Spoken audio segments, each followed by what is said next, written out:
The loser on loser play is where we're going to combine, like I said, two losers. We're going to be declare, and we're going to have two losers, and we need to eliminate one of them. And what we're going to do is combine them on the same trick. We're going to take two losers, and we're going to play them on the same trick so they merge into only one loser. The best way to look at this concept is to just look at example hands. And so that's what we're going to do all lesson long. So here we go. Hand number one, you're going to be south in all of these hands. South's going to be declare all throughout.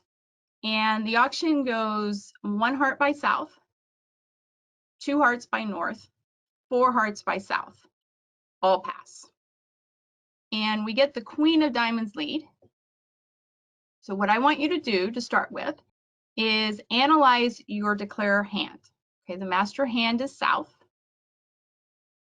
So analyze your losers from South's hand, become familiar with the hand, and then we're going to talk about the idea of how does a loser on loser play work in this hand.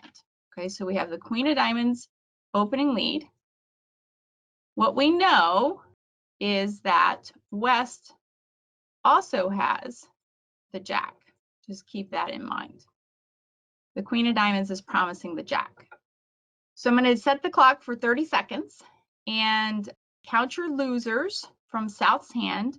Use North's cover cards to eliminate the losers and identify those losers. Tell me in your questions box, what are your losers in South's hand that you have to do something about?